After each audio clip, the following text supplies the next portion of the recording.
ഒരു സമാന്തര ശ്രേണിയുടെ 25-ാം പദം 76-ഉം പൊതുവ്യത്യാസം 4-ഉമായാൽ ശ്രേണിയുടെ ആദ്യ പദം എത്ര? ഒരു സമാന്തര ശ്രേണിയുടെ 25-ാം പദം 76-ഉം പൊതുവ്യത്യാസം 4-ഉമായാൽ ശ്രേണിയുടെ ആദ്യ പദം എത്ര? മക്കളെ ശ്രദ്ധിച്ചു കേട്ടെ. ഒരു സമാന്തര ശ്രേണിയുടെ 25-ാം പദം 76 എന്ന് പറഞ്ഞിട്ടുണ്ട്. 25-ാം പദം എന്ന് പറഞ്ഞാൽ T25 ആണ് അല്ലെ? ഇതാണ് 25-ാം പദം.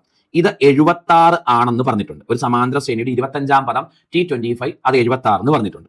പൊതുവ്യത്യാസം 4 ആണെന്ന് പറഞ്ഞിട്ടുണ്ട്. പൊതുവ്യത്യാസം 4 ആണെന്ന് പറഞ്ഞിട്ടുണ്ട്.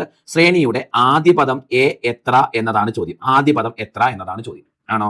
ഇനി ഇവിടെ ശ്രദ്ധിക്കണേ. 25-ാം പദം എന്ന് പറഞ്ഞാൽ നമുക്ക് എങ്ങനെ എഴുതാം? 25-ാം പദം കാണാനുള്ള ഇക്വേഷൻ A+24D എന്നുള്ളതാണ് 25-ാം പദം കാണാനുള്ള ഇക്വേഷൻ. A+24D ആണ് 76 എന്ന് തന്നിരിക്കുന്നത്. അപ്പൊ 25-ാം പദത്തിന്റെ ഇക്വേഷൻ A+24D ആണ്. A+24D ആണ് 76 എന്ന് തന്നിരിക്കുന്നത്. അതിൽ എ നമുക്കറിയില്ല, +24 × D നമുക്കറിയാം 4 ആണോ? ഇതാണ് എത്ര? 76 അല്ലെ? 24 × 4 A+96 = 76 എന്ന് വരും അല്ലെ? അതിൽ നിന്ന് എ നമുക്ക് കണ്ടുപിടിക്കാം. 76 - 96 എന്ന് വരും. അതായത് -20 ആണ് നമ്മുടെ ഉത്തരവായിട്ട് വരുന്നത്.